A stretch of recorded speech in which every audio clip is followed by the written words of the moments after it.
Yo, what's good, y'all? Back with another one. Look, man, I'm gonna just cut to the chase.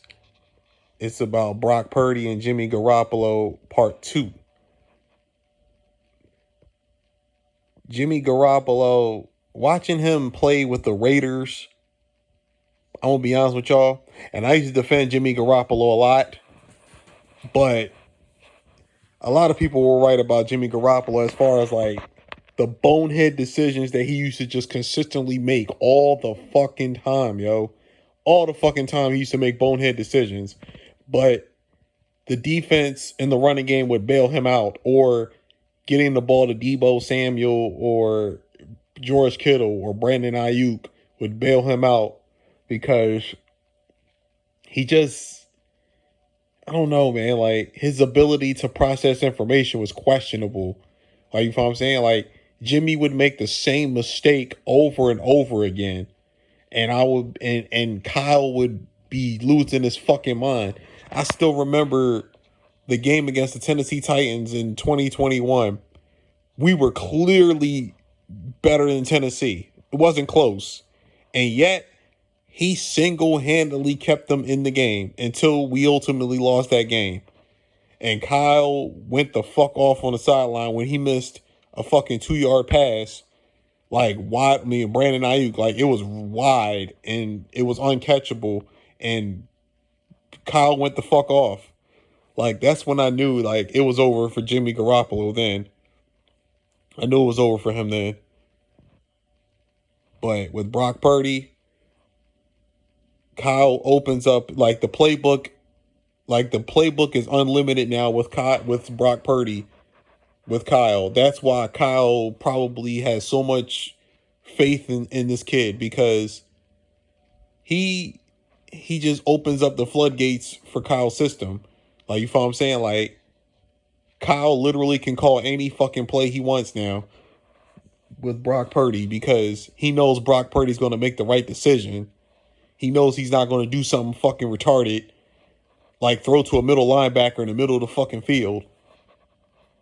Like, you feel what I'm saying? And he's actually going to scan the field and not miss open receivers. He might misthrow a receiver here and there, but he won't miss. It won't be from lack of reads like it was with Jimmy Garoppolo. But the backstory with Brock Purdy, though, he was at Iowa State. You feel what I'm saying? And the more studying I did because of Brock Purdy, he didn't have as much talent around him as, say, Oklahoma, Texas, Oklahoma State. You feel what I'm saying? Like, Baylor, all those teams in the Big 12. Brock Purdy, the only person he had that was really like an NFL level talent around him for real, was Breece Hall. He had Breece Hall. And Breece Hall's becoming a fucking monster at running back for the Jets. But it was basically Breece Hall and Brock Purdy against the Big 12. They held their own for the most part, though. So now Brock Purdy went from not having much around him in college and in the Big 12 to now, because he's used to having to carry teams like he did with Iowa State.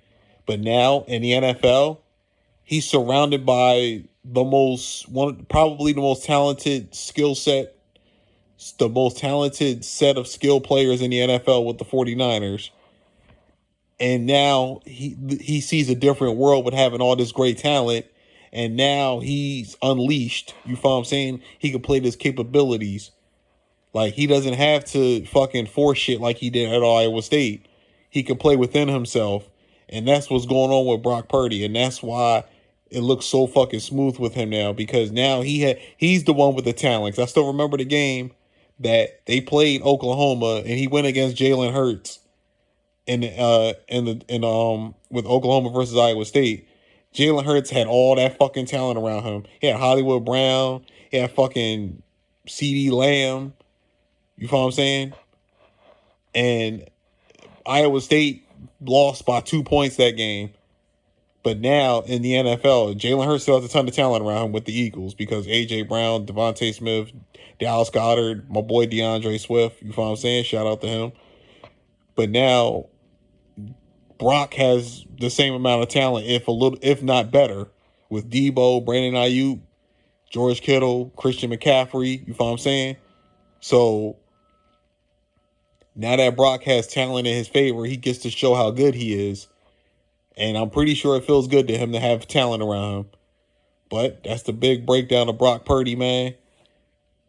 And I'm not gonna lie, I'll admit when I'm wrong. I was wrong about Brock Purdy because I thought I was worried about his injury more than him. If I'm saying it was never his talent, I was worried about his arm, but his arm is just fine, and he looks like he's picked up more where he left off from last year, and he's even better than last year. So, shit. I ain't gonna lie, I'm excited to watch him some more now. But y'all tell me what y'all think. I'm gonna holler at y'all. Peace.